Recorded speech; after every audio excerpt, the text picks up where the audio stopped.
자, 이제 이번 시간은 14번서부터 이어나가 보겠습니다.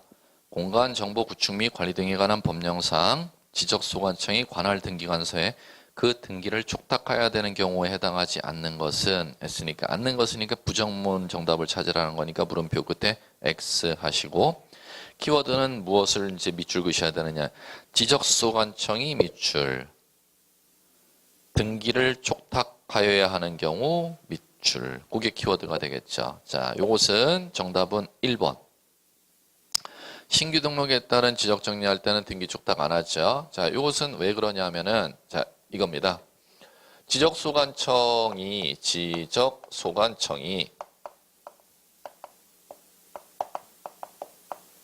지적 공부를 이제 관리한다면은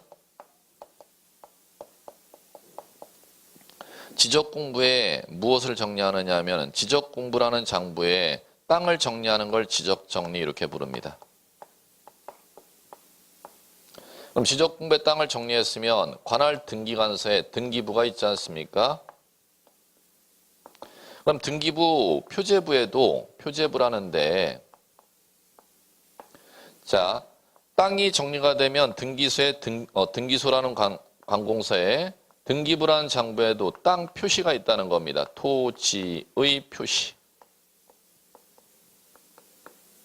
토지 표시는 등기부라는 장부 표제부의 땅의 소재, 지번, 지역 면적 기록하는 걸 토지 표시라고 하는데 이것은 지적공부 기준으로 등기부의 토지 표시를 정리하도록 되어 있습니다. 그럼 따라서 구청장은 지적공부의 토지 표시가 정리된 때는 관할 등기관서에 토지 표시 요것을 갖다가 변경 좀 해주시오 이렇게 해달라고 관할 등기소에 지적소관청이 요청하는 걸 등기 촉탁 이렇게 부르는 거죠. 그럼 시험에서 등기 촉탁 대상 아닌 것은 왜 신규 등록이 등기 촉탁 대상이 아니냐면 신규 등록의 경우는 등기관서에 신규 등록의 경우는 이 등기부란 장부 자체가 신규 등록은 없는 상태이기 때문에 촉탁할 대상이 없기 때문에 신규 등록이 등기 촉탁의 대상이 아닙니다. 자, 됐고요. 15번 토지 이동에 따른 지적 정리 후 지적 정리 내용을 토지 소유자에게 통지하지 않아도 되는 것은 자, 그럼 물음표 끝에 부정문이니까 X 치시고 부정문에 해당하는 X 정답을 원하는 거죠. 키워드는 토지 소유자에게 통지 밑줄. 그 다음에 지적정리 밑줄, 지적정리 밑줄. 그럼 그 얘기는 무슨 얘기냐면 지적소관청이 지적공부에 땅을 정리하고 나서 땅을 정리하는 걸 지적정리라고 하는 겁니다. 이 땅 정리한 내용을 갖다가 토지 소유자에게 알려줘야 되는 걸 통지 이렇게 부르죠. 그러면 통지할 대상은 자 언제 통지하느냐 하면은 통지할 대상은 유계 통지할 대상입니다. 지적 정리했을 때 통지하도록 돼 있죠. 그러면 이제 여기에서 보시면은 문제에서 15번에 자 통지하지 않아도 되는 것은 2번 먼저 보시기 바랍니다. 정답. 지적소관청이 지적공부에 등록되는 토지 소유자 변동사항을 정리한 경우 자 갈게요. 지적공부에 토지 소유자에게 통지해 주는 건 뭐를 정리했을 때 통지한다? 지적 정리했을 때 통지한다. 그럼 지적 정리라는 건 땅의 소재 정리하거나 지번 정리하거나 지목 정리하거나 경계 정리하거나 면적 정리하는 거 요것을 갖다가 지적 정리라고 하지 않습니까? 그러면 지적 공부라는 장부의 소유자 변경 사항을 정리했을 때는 지적정리 통지의 대상이 된다 안 된다? 안 된다. 소유자 변경 정리는 통지의 대상이 아니고 지적이란 소재, 지번, 지목, 경계, 면적 정리했을 때만 통지의 대상이기 때문에 2번이 통지의 대상이 아닌 게 되겠습니다. 그 다음 16번 지방지적위원회 심의의결 밑줄 지방지적위원회 심의의결 밑줄 사항으로 옳은 것은 물음표 끝에 O 하셔야죠. 지방지적위원회 심의 의결 사항은 법에 딱 한 가지밖에 없습니다. 그게 뭐냐면 4번 단답으로 보셔야 돼요. 지적 측량에 대한 적부심사 이렇게 나와 있죠. 지적 측량 적부심사는 지방지적위원회 심의 의결 사항입니다. 그럼 나머지 1, 2, 3, 5는 묶으시면 될 것 같습니다. 요거는 중앙지적위원회 심의 의결사항. 1, 2, 3, 5. 그러면 중앙지역위원회 심의 의결사항 묶고 나면 한번 읽어보는 거로 족하지 암기할 필요는 없겠죠. 왜 그러냐면 지방지역위원회 심의 의결사항이 법에서 여러 가지가 있는 게 아니라 딱 한 가지밖에 없으면은 지방지역위원회 심의의결사항 4번을 암기하고 나면 나머지는 중앙지역위원회 심의의결사항이구나. 이런 식으로 여러분들이 패턴을 봐나가시면 될 겁니다. 자, 그 다음에 17번. 지적측량 적부심사 미출. 다음 설명 틀린 거 없으니까 X 부정문 찾으래요. 자, 요건 3번 정답. 지적측량 적부심사 청구해받은 지방지역위원회 심사 청구해받은 날로부터 30일 틀렸죠? 심의 의결이 아니라 60일. 지적에서 숫자 나오는 법조문에서는 모든 법공이 마찬가지 1차 과목이든 2차 과목이든 객관식은 출제원이 숫자 문제를 좋아하는 이유가 있습니다. 그렇기 때문에 여러분들은 숫자에 해당하는 것은 반드시 필수 암기라는 겁니다. 왜 그러냐면 문제 오류라는 게 숫자 문제를 내면은 있을 수가 없으니까. 다른 것은 법적 해석을 갖다 묻는 문제로 문제를 모를 경우는 문제 오류가 생길 수가 있죠. 그런데 법전에 규정된 숫자를 묻는 문제를 출제원이 선호하는 이유는 문제 오해, 오류 소지가 생기지를 아니하기 때문에 여러분들은 그걸 이해하신다면은 숫자에 해당하는 것은 각 과목에서 필수로 반드시 정리를 하고 들어가셔야 된다는 것이죠. 자, 이건 60일에 되기 때문에 틀렸죠. 그러면 한번 정리해 볼까요? 적부심사. 지적, 측량.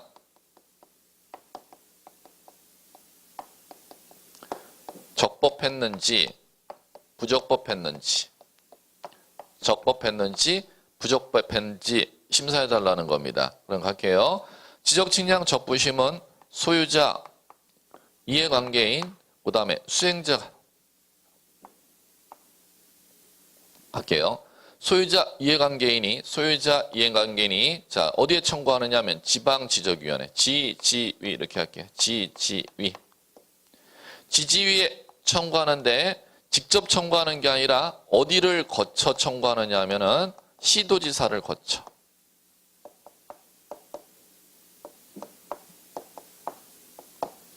자, 요거 꼭 기억. 소유자 이해관계는 지적측량 적부심 청구 어디에 한다? 지방 지적위원회인데 반드시 뭐를 거쳐? 시도지사를 거쳐 청구하는 겁니다. 그럼 적부심 청구서를 갖다가 소유자 이해관계는 시도지사한테 갖다 내야 된다는 거죠. 그럼 시도지사는 적부심 청구가 들어오면 안건을 검토해서 지방 지적위원회 이렇게 안건 해봐야지. 여기가 30일입니다. 그럼 지방지역에는 회의 소집되겠죠. 자, 회의 소집되면 자 며칠 내 심의 의결하거라. 이게 정답을 원했죠. 60일. 자, 30일이 아니라 며칠? 60일. 단 1차에 하나에서 의결하여 30일 넘지 않는 범위 내에서 한번 연장할 수 있고. 그러면 적부심 의결했으면 의결서 작성해서 시도지사한테 보내주면 되는 거죠. 시도지사는 의결 결과 내용을 갖다가 통지해주면 되는 거죠. 청구인 및 이해관계인에게. 자, 의결 결과 며칠 내 통지? 7일. 이런 마무리돼요. 이 정도까지만 아시면 돼. 청구인이 적부심 의결 결과 내용을 통지받았으면 이에 대한 불복 신청을 갖다가 자 뭐라 부르냐면은 재심이라고 부르죠. 그럼 재심 어디에다 청구한다? 중지위 하셔야죠. 중앙지적위원회. 그런데 중앙지적위원회 바로 청구하는 게 아니라 거처가 있어야죠. 어디를 거쳐 중앙지역위원회 청구한다? 이게 꼭 기억하셔야죠. 거처인데 어디를 거치느냐 하면 이건 국장. 국토교통부 장관을 거쳐서 중앙지적위원회 청구하는 것이죠. 그러면 이거는 며칠이냐? 마지막 여기에 90일 집어넣으시면 돼요. 자, 3, 6, 7, 9 이렇게 가는 것이죠. 이 구조를 지금 꼭 그려주시기 바라고. 자, 18번 갑니다. 다음 지적 측량 기준점 절차 순서 밑줄 옳은 것이니까 긍정문을 원했으니까 물음표 끝에 O 하셔야죠. 단답으로 이건 보시기 바라요. 예전 기출 문제인데 2번 정답. 계획 수립, 준비 및 현지 답사, 선점 및 조표, 관측 및 계산, 성과표 작성. 단답으로 눈으로 익히라고 문제 낸 거니까 눈으로만 한번 보는 거로 족합니다. 따로 뭐 첫 글자 따서 암기할 필요는 없어요. 19. 지적 측량 절차 밑줄 옳은 것, 그러니까 긍정문이니까 O 하셔야죠. 자, 요거는 정답 3번. 측량 기간 5일, 검사 기간 4일. 자, 요건 이렇게 암기하시면 되죠. 측량 기간 며칠? 5일. 검사 기간 4일. 측, 오, 검, 사. 이렇게. 측, 오, 검, 사. 간단하게 암기하시면 돼요. 자, 그럼 나머지 지적측량 절차는 뭐 시험에서 반드시 출제되는 기본적인 주제니까 나머지 다 이제 확인해 볼게요. 틀린 게 뭐가 있나? 1번 가볼게요. 소유자 등 이해관계에는 지적측량 의뢰할 필요가 있는 경우 지적소관청에게 지적측량 의뢰해야 된다. 의뢰 기억해야죠. 소유자 이해관계에는 지적측량 의뢰를 지적소관청의 의뢰가 틀렸죠? 수행자에게 의뢰해야지. 2번. 지적소관청이 측량 의뢰받은 경우는 지적측량 수행계획서를 다음 날까지 시도지사에게 제출해야 된다. 틀렸죠? 뭐가 틀렸냐? 주어 자리, 지적소관청이 자리가 뭐로 바뀌어야 돼요? 지적측량 수행자는 이렇게 바뀌셔야겠고, 측량 의뢰받은 경우 지적측량 수행계획서를 다음 날까지 시도지사에게 틀렸죠? 그 자리를 뭐로요? 지적소관청에게 이렇게 수정하셔야 맞겠죠? 4번. 지적 기준점을 설치하여 측량 및 측량 검사하는 경우 지적 기준점이 15점 이하일 때는 5일 가산입니까? 4일 가산입니까? 4일 가산 틀렸고. 5번. 측량 의뢰인과 지적 측량 수행자는 협의 또는 계약에 의하여 측량 기간을 정하는 경우 전체 기간의 5분의 3 X, 4분의 3 측량 기간으로 하고 5분의 2 검사 기간으로 본다 해서 X, 4분의 1 검사 기간으로 본다. 이렇게 수정 작업해 주시면 될 겁니다. 자, 그 다음에 20번. 공간정보 구축 및 관리 등에 관한 법령상 지적 도근점 성과 밑줄 등본 발급 밑줄. 단답으로 기억하셔야죠. 자, 요거는 1번 정답. 지적 소관청. 자, 단답으로 기억하는데 지적 기준점이 있죠. 지적 생략할게요. 지적 기준점은 법에서 몇 가지가 있는지 먼저 이 용어 자체도 시험 문제 났으니까 지적은 생략하면 지적 삼각점 그 다음에 두 번째 지적 삼각 보조점 그 다음에 세 번째 지적 도근점 세 가지 기억해 주시기 바라고. 그럼 이 세 가지를 지적 기준점이라고 하는데 이 지적 기준점의 측량 성과 등본 발급 열람 누구한테 청구하느냐 가볼게요. 지적 삼각점의 측량 성과 등본 발급 열람은 시도지사 또는 지적 소관청 이렇게 하셔야죠. 지소. 그다음에 지적 삼각 보조점의 측량 성과 지소. 지적 도근점의 측량 성과 등본 발급 열람 지소. 그럼 문제에서 지금 배당은 지금 요거지 않습니까? 지적 도근점의 측량 성과 등본 발급 열람이니까 지적 소관청 1번 정답이 나오겠고, 그럼 이 구조에서 여러분들이 자, 요 구조로 이해하시면 요것만 잘 기억하면 되지 뭐. 뭐 하나만 지적 기준점 중 뭐에 대해서만 시도지사에게 측량 성과 등본 발급 열람 청구가 가능하다? 지적 삼각점에 대한 측량 성과 등본 발급 열람은 지적소관청뿐만 아니라 누구에게도 시도지사에게도 등본 발급 열람 청구할 수 있다. 그럼 나머지는 다 뭐로 돼 있다? 지적소관청 구조로 돼 있다. 이 구조를 좀 이해하시면 될 겁니다. 자, 21번. 등기, 효령, 밑줄. 옳은 것이니까 긍정문 찾으라니까 O 하셔야죠. 자, 등기의 효력에 대해서 자, 반드시 맞춰야 될 문제예요. 그 지문들이 다 시험에 2번 이상 기출문제 언급된 지문만 엄선했습니다. 여러분들 꼭 보셔야 될 건데, 자, 5번 등기관이 등기 마친 경우 등기는 접수한 때 효력 발생. 등기 효력 발생 시기 꼭 아셔야 돼요. 언제요? 접수한 때. 그럼 나머지 틀린 거 확인. 1번. 부동산에 관한 법률 행위로 인한 부동산 물권 득실 변경은 등기하여야 제3자에게 대항할 수 있다. X. 자, 이것이 X인 이유는 이거는 무슨 얘기냐면은 이 얘기입니다. 법률 행위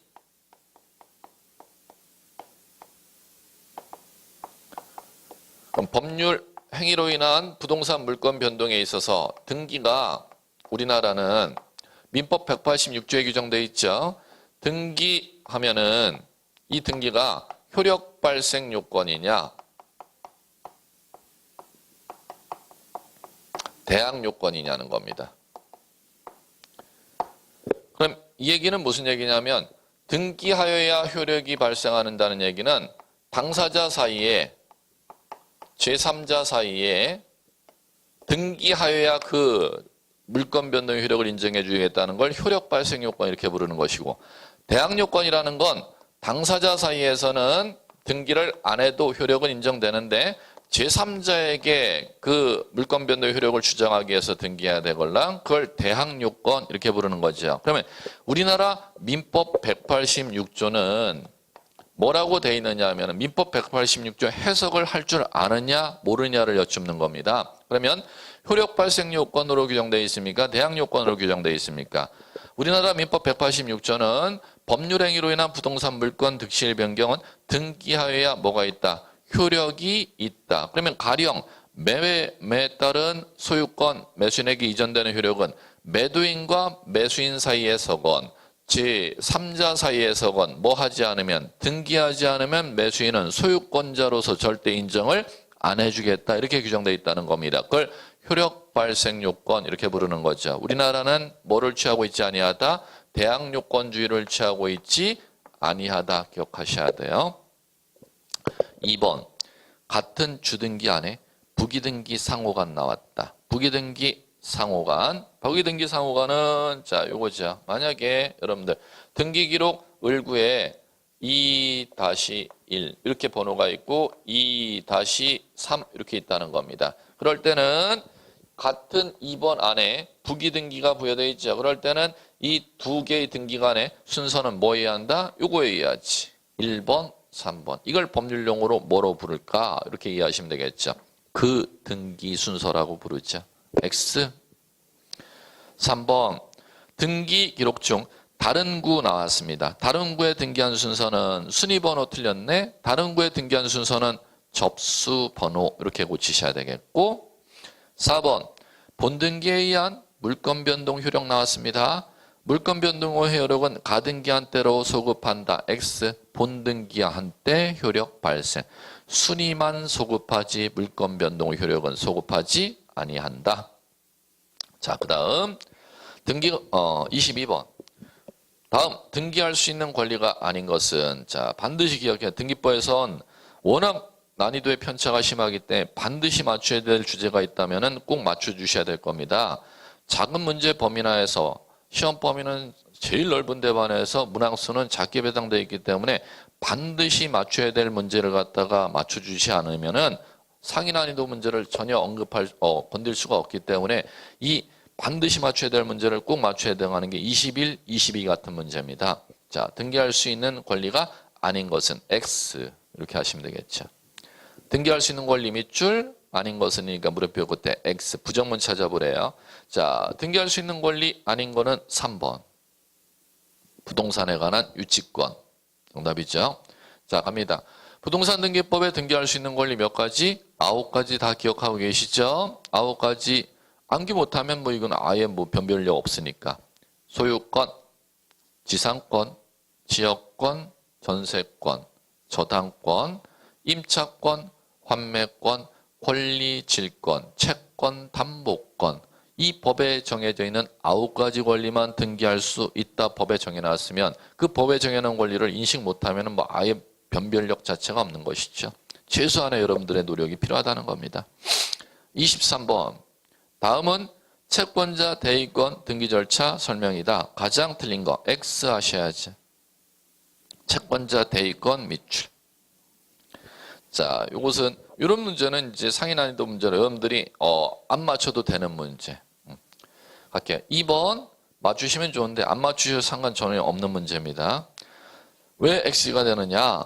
채권자의 피보존 채권이 금전 채권인 경우 채권자가 대위 등기를 신청할 때 채무자의 무자력을 증명하는 서면을 첨부해야 된다. 금전 채권을 보존하기 위해서 채권자 대위 신청할 때는 채무자의 무자력을 법에서 요건으로 필요로 하지 아니합니다. 그렇기 때문에 2번이 X가 되는 것이고요. 자, 그 다음에 나머지 한번 볼게요. 채권자 대위권은 1번 갑니다. 금전 채권, 금전 외의 채권 보존하기 위해서도 대위 신청할 수 있고요. 3번 대위 원인을 증명하는 서면은 공증받은 서면뿐만 아니라 개인끼리 작성한 사서증서도 받아줍니다. 그 다음에 채권자가 대위 신청해서 등기했을 때는 대위 채권자의 성명, 주소까지는 기록하는데 주민번호는 안 적습니다. 등기부에. 그 다음에 5번 등기관이 등기 완료했을 때는 신청인인 대위 채권자와 피대위자에게 등기 완료 통지해야 된다. 5번은 23번 자체 정답은 여러분들이 크게 안 맞추셔도 상관없는데 5번은 꼭 아셔야 되는 거죠. 개별적으로. 자, 이 얘기. 만약에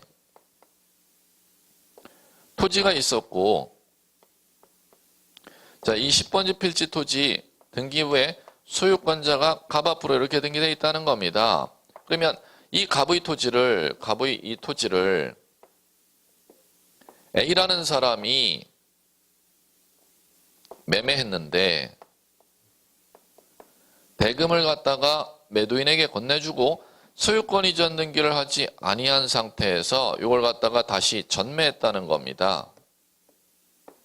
미등기 전매. 그럼 전매 대금을 갖다가 A에게 다 건네주면은 갑은 A 땅을 갖다 소유권 이전 등기하고 B에게 넘겨줘야죠. 왜? 중간 생략에 관한 합의가 없으면은 B가 갑에게 직접 땅 넘겨달라고 요구할 수가 없기 때문에 A 앞으로 등기를 먼저 치는 수밖에 없다는 겁니다. 그러면 A 앞으로 소유권 이전 등기를 갖다가 신청을 갖다가 매도인 갑의 협력을 얻어서 A가 등기 신청하지 아니할 때 전매에서 인수한 B라는 사람이 A의 등기를 갖다가 신청하러 갑의 협력을 얻어서 등기소에 찾아오는 것을 갖다가 채권자 대위 신청 이렇게 부르죠. 그럼 채권자 대위 신청에 의해서 등기가 이렇게 기록이 되는 때는 소유권 등기가 A 앞으로 이렇게 기록이 되는 때는 등기 끝마치고 나면은 등기난 사실을 갖다가 통지하도록 되어 있습니다. 그걸 등기 완료 통지라고 하는데 누구한테 통지하느냐 하면은 등기난 A에게. 그럼 A를 뭐라고 하느냐 하면은 채무자라고도 부르고 피대위자라고도 부릅니다. 그 다음에 또 누구한테 통지하느냐 하면은 자, 채권자인 B에게 통지한다는 겁니다. 등기 끝마쳤을 때는 누구와 누구에게 통지한다? 채권자와 채무자에게 통지한다. 이건 민법의 측면에서 사용하는 법률 용어. 등기법의 측면에서는 신청인과 피대위자에게 통지한다. 이렇게 용어를 사용해도 똑같은 용어라는 겁니다. 그러면 이게 왜 중요하느냐? 여러분들 등기가 나면 등기난 사람에게 소유권의 등기가 났다는 정보를 만드는 걸 뭐라 본다? 등기필 정보라고 부르는 거죠. 등기필 정보. 채권자 대위 신청에서 등기가 난 때는 뭐를 작성하지 아니하기 때문에 이게 중요하냐면 등기필 정보라는 걸 작성하지 아니한다는 걸 꼭 기억해 두시면 될 것 같습니다. 23번 자체 문제 맞출 필요는 없는데 상위 난이도 문제인데 시험에서 잘 언급하지는 않고 그런데 5번 지문은 아셔야 되었고 자, 그다음 24번 가겠습니다. 다음 부동산 등기 신청 밑줄 틀린 것이니까 X 이렇게 하시면 되겠죠. 자, X는 1번. 같은 채권 담보하기 위하여 여러 개의 부동산에 대해서 저당 설정 등기를 신청하는 경우 소유자가 다르면은 동일한 신청 정보에 의하여 일괄 신청 밑줄이죠. 할 수 없다가 아니라 있다로 수정하시면 될 겁니다. 시험에서는 중요한 얘기 등기법에서는 이것도 꼭 정리해야 될 문제. 자, 등기 신청 정보 갈게요. 등기 신청 정보를 작성한다면은 1건 1신청 정보죠. 한 건마다 하나의 신청 정보를 적어서 인터넷으로 등기소로 전송하거나 그걸 1건 1신청 정보라고 하는데, 그러면 여기에 예외가 법에 있습니다. 그 예외가 용어가 일괄 신청이라는 용어입니다. 여러분 이제 시험에서 법률 용어 일괄 신청이라는 용어를 사용하겠죠. 일괄 신청은 두 건의 등기를 갖다가 전송하고 싶으면 그러면 두 개의 신청 정보를 보내야 되는데, 두 건의 등기를 갖다 신청함에도 불구하고 하나의 신청 정보에 두 건의 등기를 갖다가 적어서 보내는 방식을 일괄 신청이라고 하는데, 이 일괄 신청의 요건을 물어보는 겁니다. 일괄 신청은 법에 규정되어 있는 사유에 대해서만 일괄 신청할 수 있는데, 법에 어떤 사유가 정해져 있을 때 일괄 신청할 수 있도록 되어 있냐, 이걸 이제 인식하는 변별 문제로 본다는 거죠. 첫 번째, 동일하면 일괄 신청할 수 있도록 되어 있어요. 부동산 등기법의 첫 번째, 동일. 동일하면은 자, 세 가지가 동일해야 돼요. 관할, 목적, 원인.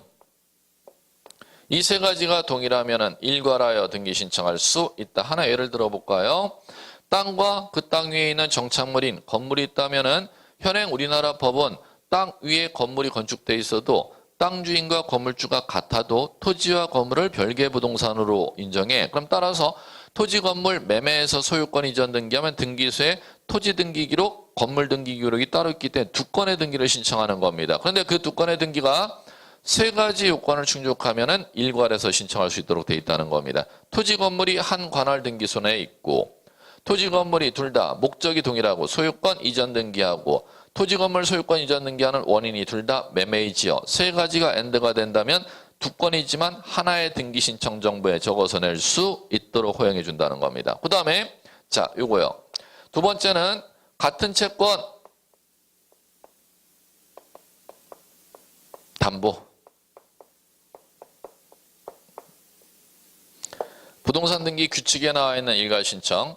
같은 채권 담보하기 위해서 수개의 부동산의 저당 설정할 때는 일괄하여 등기 신청할 수 있도록 되어 있습니다. 가령 10억을 빌려주는 채권자에게 채권자 10억 빌려주는 채권자가 담보를 요구하기에 부동산을 갖다 담보로 채권자에게 제공했더니 10억을 돈을 빌려주는 채권자가 담보 잡히는 부동산 하나 갖고는 10억을 못 빌려주겠어. 그러면 두 개 이상의 부동산을 제공했더니 그 10억을 돈을 빌려주겠다는 겁니다. 그러면 가령 세 개의 부동산을 채권자에게 담보로 제공하고 10억 돈을 빌리고자 할 때 10억 돈 빌려주는 채권 담보로 세 개 부동산이 그 10억 빌려는 돈에 대해서 담보로 들어가겠죠. 그럴 때를 같은 채권 담보하는 근저당이라고 하는 겁니다. 그럴 때는 그 세 개의 부동산 소유자가 같아도 일괄 신청할 수 있고 소유자가 달라도 일괄 신청할 수 있도록 법에 규정되어 있습니다. 그럼 지금 1번 지문이 틀린 이유는 같은 채권 담보하기 위해서 저당 설정 등기를 일괄 신청하고자 할 때 소유자가 다른 경우는 일괄 신청할 수 없다가 아니라 소유자가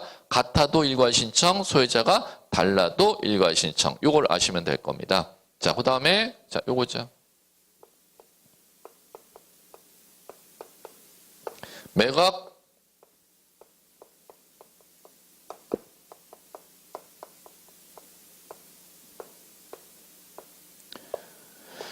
자, 매각은 법원에 있는 물건을 갖다가 여러분들이 취득하는 거. 공매처분은 한국자산관리공사에 있는 부동산 물건을 여러분들이 취득하고자 할 때는 자, 일괄해서 등기 신청하도록 되어 있습니다. 그 다음에 자, 네 번째 신탁 등기할 때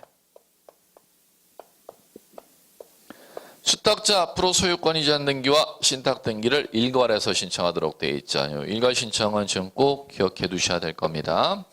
자, 1번 정답 X.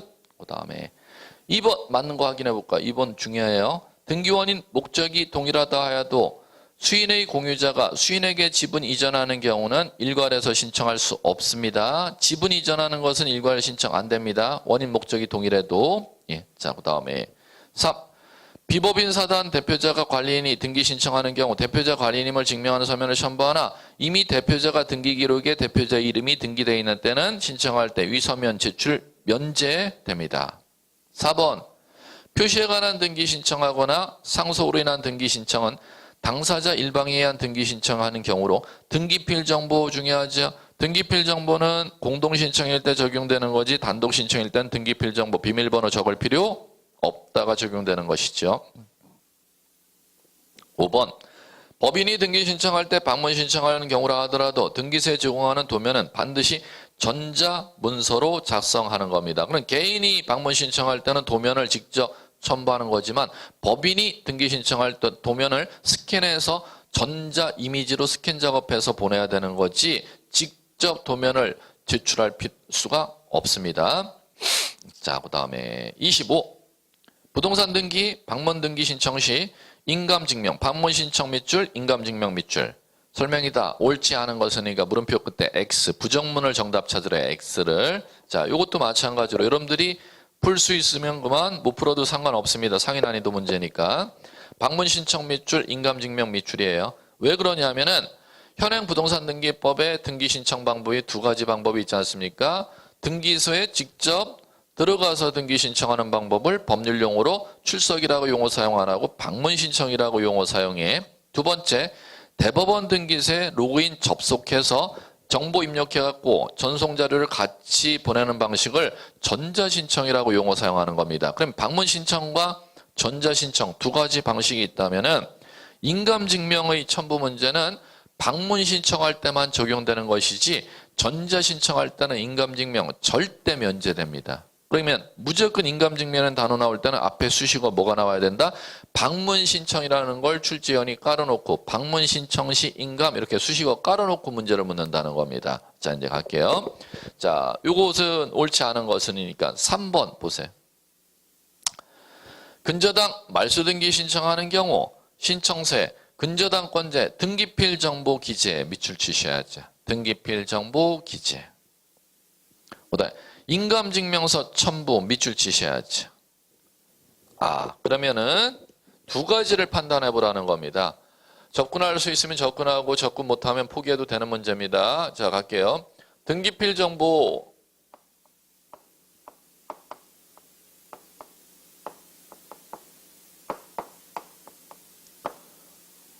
등기필 정보를 기재해야 되는지 안 해도 되는지. 그 다음에 두 번째는 방문 신청할 때 인감증명서를 첨부 서면으로 첨부해야 되는지 첨부 안 해도 되는지 이 두 가지가 쟁점이라는 거죠. 그러면 갈게요. 등기필 정보를 갖다가 신청서 뒷면에 적어야 되느냐 적지 않느냐는 간단합니다. 공동신청일 때 적는 겁니다. 뭘 때 적는다? 공동신청일 때 적고 그러면 공동신청에 대립되는 용어가 뭐에 해당합니까? 이쪽 밑으로 빠지게 된다면 단독신청일 때는 등기필 정보 적는다 안 적는다? 안 적는다. 단독신청의 경우에 해당한다 하더라도 등기필 정보 적도록 되어 있는 예외가 법조문에 딱 한 가지가 있죠. 판결문 받아가면 단독으로 등기 신청할 수 있도록 돼 있어. 그러나 승소한 등기 의무자가 판결문을 들고 등기 신청하는 때는 등기필 정보를 적어야 하는 예외 있습니다. 그러면 갈게요. 지금 뭐라고 제시해놨느냐면은 근저당 말소를 제시했습니다. 그럼 근저당을 말소 등기할 때 근저당 말소 등기 신청, 공동신청, 단독신청, 공동신청이니까 등기필 정보 기재하여야 한다. 맞죠? 그럼 쉼표 다음에 인감증명서를 방문 신청할 때 첨부하느냐 첨부할 필요 없느냐는 간단해요. 등기 의무자를 기준으로 판단하는 겁니다. 등기 의무자가 소유자일 때는 인감증명을 첨부하고 소유자가 아닐 때는 인감증명을 첨부할 필요가 없다로 간다는 겁니다. 그럼 갈게요. 근저당 말소등기 의무자는 누가 됩니까? 소유자가 말소등기 의무자, 근저당권자가 말소등기 의무자. 근저당권자가 말소등기 의무자가 되기 때문에 근저당 말소할 때는 인감증명 첨부할 필요 없다. 그럼 결론. 근저당 말소할 때 공동신청이기 때문에 등기필 정보는 적어야 하지만 근저당권자의 인감증명은 첨부할 필요가 없다의 배당이 떨어지기 때문에 3번이 틀린 얘기가 되겠습니다. 자, 됐고요. 26번. 부동산 등기용 등록번호 부여기간 틀린 것은 X 먼저 하시고 키워드 잡아보셔야죠. 부동산 등기용 등록번호 잡으시면 되겠네. 자, 이제 이걸 읽어나갈 때는 자, 중요한 문제입니다. 이런 문제들은. 단답으로 하는 문제들을 꼭 맞추셔야 되기 때문에 등기법에서. 자, 그러면은 23, 24, 25 같은 원리를 이해하는 문제는 어려워서 못 맞춘다고 쳐도 단답으로 여러분들이 암기 숙지만 하면 맞춰야 될 문제를 꼭 여러분들이 놓쳐서는 안 된다는 뜻이죠. 자, 먼저 부동산 등기용 등록번호는 왜 필요한지를 먼저 생각해 볼까요? 토지를 매매한다고 가정해 볼게요. 매수인이 땅을 갖다 산다면은 매수인 앞으로 등기를 신청하면은 등기관이 등기부의 매수인의 이름과 거기에 매수인의 주민등록번호를 같이 등기해 줄 거걸랑. 그럼 반대로 얘기한다면은 땅을 매수하는 사람이 주민등록번호가 없는 사람이 매수인이 될 때는 부동산 등기용 등록번호를 받아가도록 되어 있습니다. 그럼 따라서 시험에서 땅을 매수하는 자가 부동산 등기용 등록번호를 받아야 될 때 그 부동산 등기용 등록번호를 한 군데에서 주는 게 아니라 여러 군데에서 주기 때문에 누구한테 그걸 받아야 되는지를 시험에서 물어본다는 거죠. 자, 이제 원리 이해했으면은 이제 암기 숙지 들어갑니다. 1번 X 정답. 매수인이 외국정부, 국가, 지자체, 외국정부, 국제기구가 매수인일 때는 부동산 등기용 등록번호 누가 지정고시한다? 외교부 장관이라 국토교통부 장관 줄여서 국장이 되기 때문에 1번 정답 이렇게 하시면 되겠죠. X. 자, 그럼 나머지 맞는 거 확인. 종중은 법에서 법인 아닌 사단, 재단에 해당하는 거죠. 법률용어로는 법인 아닌 사단, 재단. 부동산 등기용 등록번호는 누가 부여한다? 시장, 군수, 구청장. 세 번째, 외국인이 땅을 매수했습니다. 외국인이 국내 땅을 매수했을 때 부동산 등기용 등록번호는 외국인이 현재 국내에 머물고 있는 곳이 체류지죠. 체류지, 지방, 출입국이나 외국인 관서의 장한테 받아야 됩니다. 자, 그 다음에 네 번째 보시죠.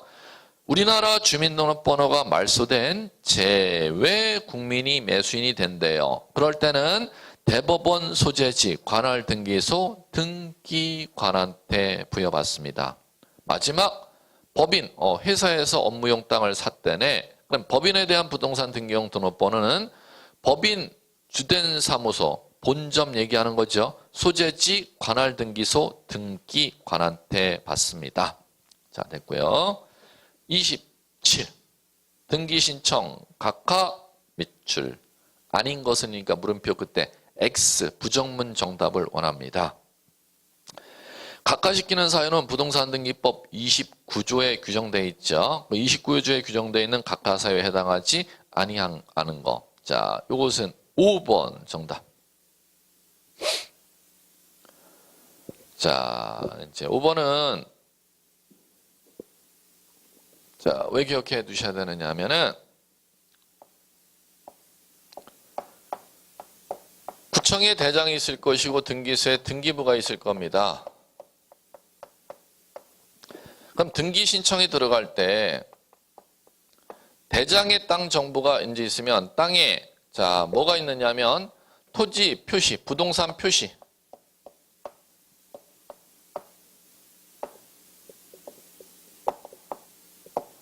그 다음에 등기 기록에도 부동산 표시가 이제 여기 있겠고, 그 다음에 대장의 땅 소유자가 기록되어 있으면은 등기 기록 갑구에도 토지, 건물 소유자가 기록이 되어 있겠죠. 그러면 등기를 신청하게 되면은 심사할 때 대장과 등기부에 이 대조 작업을 한다는 겁니다. 이걸 대조해서 대장과 등기부의 기록 내용이 안 맞으면 각하하도록 되어 있는데 뭐를 대조 작업하느냐 하면은 자, 요거 대조 작업한다는 겁니다. 부동산 표시가 대장과 등기부가 맞는지 안 맞는지를 대조 작업해서 이게 맞지 않으면은 뭐 하도록 되어 있다? 각하. 그 다음에 토지대장에도 건축물대장에도 소유자가 나오고 해당 토지등기부, 건물등기부, 갑구에도 소유자가 나올 거 아닙니까? 그런데 이것은 일치하지 않아도 각하 사유가 아니라는 겁니다. 그러면 대장과 등기부를 갖다가 확인해 갖고 안 맞으면 각하시키는 사유는 부동산 표시가 안 맞으면 각하 사유에 있는데 소유자 표시가 맞지 않으면 각하 사유에 있다 없다? 없다는 겁니다. 이걸 변별 작업하셔야 돼요. 그러면 여러분들이 지금 27번에 4번하고 5번하고를 묶을 줄 아셔야죠. 4번은 봤더니 부동산 표시가 대장과 등기부가 안 맞는 거죠. 그럼 당연히 각하사유인데 5번은 등기기록과 대장이 뭐가 안 맞는 거예요? 등기 명의는 소유자 표시가 안 맞다는 거죠. 그때는 각하사유이다, 각하사유가 아니다, 각하사유가 아니다. 5번 정답. 5번 정답 해두시고 4번하고 5번은 또 묶어서 보실 줄 아셔야 됩니다. 예, 그렇게 보실 줄 아시면 될 것 같아요. 자, 그 다음 28번. 등기할 수 있는 것은, 등기 밑줄 할 수 있는 것은이니까 5 긍정문 찾아보세요. 요거는 4번 정답. 처분금지 가처분 등기, 가처분 등기 밑줄 맞춰진 부동산의 소유권을 처분하는 등기 신청이 있는 경우, 즉 이 얘기죠. 가처분이 걸려있는 토지에 소유권 이전 등기 신청이 들어오면 등기소 등기관은 가처분 걸린 토지니까 소유권 이전 등기를 각하한다. 가처분 걸려있는 토지라 하더라도 소유권 이전 등기를 해준다. 그걸 이해해보라는 겁니다. 가처분 걸려있다 하더라도 부동산을 처분할 수 있다가 되는 것이죠. 그럼 따라서 가처분 걸린 토지도 등기소 등기관은 소유권 이전 등기할 수 있다가 되는 것이고 4번 정답. 그럼 나머지 중요하죠. 1번에서는 뭐가 보여야 되느냐 하면은 본등기 금지 가처분이 보이셔야죠. 각하. 2번 경매 절차에서 매수인이 된 자가 소유권 이전 등기 신청하는 경우 각하죠? 왜 그러냐면 경매로 취득한 땅은 경매받은 사람이 등기를 절대 신청 못합니다. 각하시켜주는데 그럼 어디에서 등기를 해야 되느냐?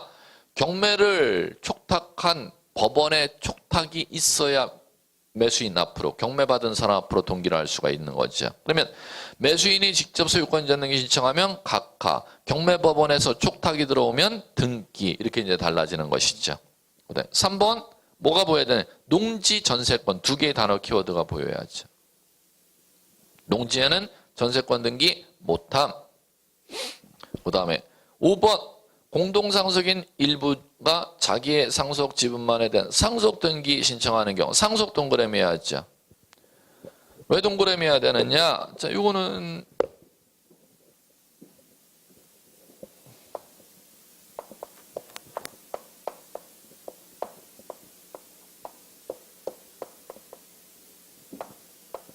요걸 기억하셔야지.